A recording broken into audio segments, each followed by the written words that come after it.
और इसी मुद्दे पर हमारी प्राइम डिबेट जरूर देखिए आज रात 8 बजे। और खबरों में आगे बढ़ेंगे। लोकसभा चुनाव से जुड़ी एक और खबर है जहां पर 7वें चरण के लिए घमासान तेज होता चला जा रहा है। और इस बीच मुख्यमंत्री भजनलाल शर्मा के विभिन्न राज्यों में चुनावी दौरे लगातार जारी हैं।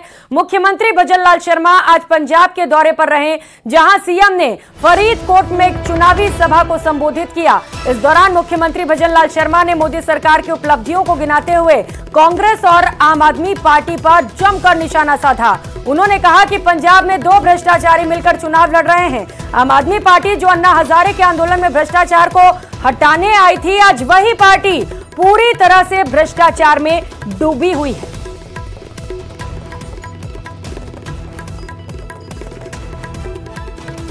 (2014) के बाद क्या आपको भ्रष्टाचार, नक्सलवाद, आतंकवाद नजर आया क्या? मैं आपसे पूछना चाहता हूं, कहीं नजर आया क्या? मैं आपसे यही कहना चाहता हूं मेरे भाई और बहनों, यहां की जो सरकार है, आम आदमी पार्टी की सरकार, वो अन्ना हजारे जी के आंदोलन में इस कांग्रेस के भ्रष्टाचार को लेकर के आई थी। उन्होंने भ्रष्टाचार मिटाने की कसम खाई थी। रामलीला मैदान के अंदर आप देख रहे हैं, आपने देखा होगा दिल्ली के अंदर भ्रष्टाचारी लड़के चुनाव एक साथ मिलकर के चुनाव लड़ रहे हैं। भ्रष्टाचारी दिल्ली के अंदर एक साथ मिलकर के चुनाव लड़ रहे हैं। पंजाब की जनता को ऐसा समझ रहे हैं कि पंजाब के लोग तो जानते ही नहीं है यहां उनकी स्थिति क्या है, आपको पता है। मैं आपसे कहना चाहता हूं मेरे भाई और बहनों, ये परिवारवादी और जाति के नाम पर राजनीति करने वाले भ्रष्टाचारी, इनका समय ज्यादा नहीं है, इनका समय ज्यादा नहीं है। और आपने देख लिया, आम आदमी पार्टी जिस भ्रष्टाचार को खत्म करने की बात कह करके आए थे, वो पूरे के पूरे आखंड भ्रष्टाचार में डूब गए। और अब खबर अलवर से, जहां रामगढ़ से पूर्व विधायक और वरिष्ठ भाजपा नेता ज्ञानदेव आहूजा ने प्रेस कॉन्फ्रेंस की। इस दौरान उन्होंने दिल्ली के मुख्यमंत्री अरविंद केजरीवाल पर जमकर हमला बोला। उन्होंने कहा कि केजरीवाल ईमानदारी को लेकर अन्ना हजारे के आंदोलन में आगे आए थे, लेकिन दिल्ली में देश की जनता ने उनकी ईमानदारी देख लिया, क्योंकि शराब घोटाला कांड में जमानत पर 2 जून तक आए हैं और लालच के चलते सुप्रीम कोर्ट के वकील अभिषेक ने उनको जमानत दिलवाई।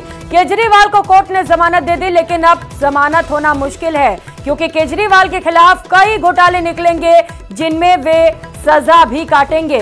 जो केजरीवाल कांग्रेस को घोटाले की सरकार कहते थे, आज उन्हीं के शरण में छिपे बैठे हैं।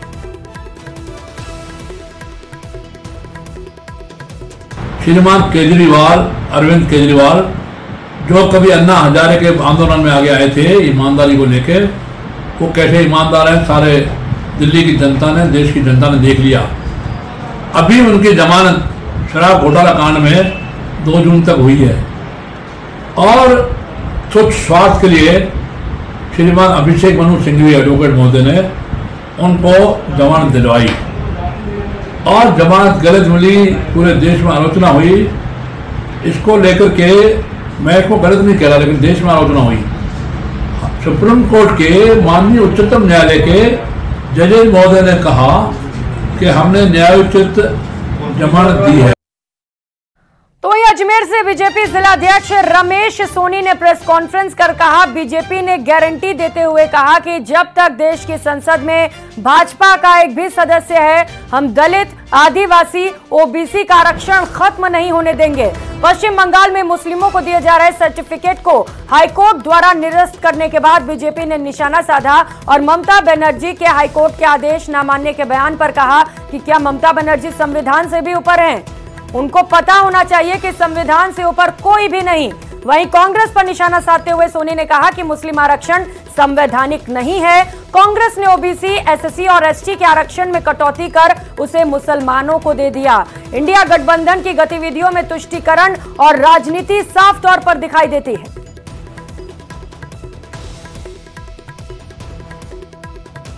कलकत्ता हाईकोर्ट द्वारा विगत दिनों जिस प्रकार से पश्चिम बंगाल के अंदर एक बिना अन्य पिछड़ा वर्ग आयोग के अनुमति और उनसे बिना चर्चा के जिस प्रकार से तत्कालीन वामपंथी सरकार ने 2010 में वहां पर आरक्षण ओबीसी का लागू किया और वर्ष 2012 में उसके बाद उस पुनरावृत्ति करते हुए उसको आगे बढ़ाते हुए जिस प्रकार से ममता बनर्जी की तृणमूल कांग्रेस सरकार ने जो आरक्षण लागू किया। तो वहीं निर्वाचन आयोग के मुख्य आयुक्त राजीव कुमार ने मतगणना की तैयारियों को लेकर समीक्षा की और सभी 25 सीटों पर 4 जून को होने वाले काउंटिंग को लेकर मतगणना स्थल पर संसाधनों की व्यवस्था पर संतोष जताया। वीडियो कॉन्फ्रेंस के जरिए हुई बैठक में मुख्य निर्वाचन अधिकारी प्रवीण गुप्ता ने बताया कि मतगणना की सभी तैयारियां पूरी कर ली गई हैं। अधिकारियों को सुरक्षा मापदंडों का कड़ाई से पालन करने के निर्देश दिए गए हैं। आपको बता दें कि मतगणना स्थलों पर त्रिस्तरीय सुरक्षा व्यवस्था होगी। आयोग के निर्देशानुसार रिटर्निंग अधिकारी किसी भी राजनीतिक व्यक्ति, मंत्री या वरिष्ठ अधिकारी से निर्देश प्राप्त नहीं करेंगे। तो किसी भी व्यक्ति को बिना अनुमति के प्रवेश या बाहर जाने की अनुमति नहीं होगी। कहा कितने राउंड में काउंटिंग होगी? दौसा में 21, टोंक सवाई माधोपुर में 20, अजमेर में 21, नागौर में 22 और पाली में 23 राउंड में काउंटिंग की जाएगी। जोधपुर में 24, बाड़मेर में 23, जालौर में 25, उदयपुर में 23 और बांसवाड़ा में 27 राउंड में काउंटिंग की प्रक्रिया को संपन्न किया जाएगा। तो वहीं चित्तौड़गढ़ में 23, राजसमंद में 28, भीलवाड़ा में 23, कोटा में 24 और झालावाड़ 12 में 26 राउंड में मतगणना की जाएगी।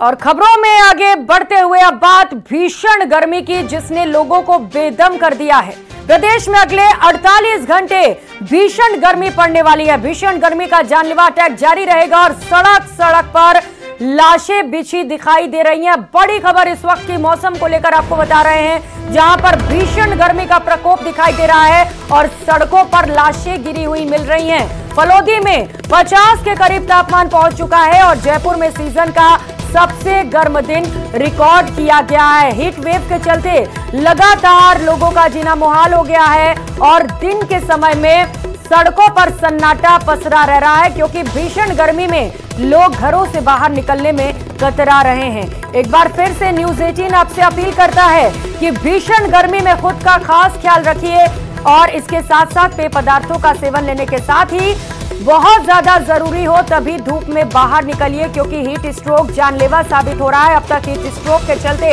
प्रदेश में कई लोगों की मौत हो चुकी है, तो वहीं अस्पतालों में लगातार मरीजों की संख्या में भी इजाफा हो रहा है। तो इंसानों से लेकर बेजुबान भी इस भीषण गर्मी में बेहद परेशान है। हीट स्ट्रोक जारी रहने वाला है, 2 जून तक नौतपा है और उस 9 दिनों में आपको बेहद खास ख्याल रखने की जरूरत है।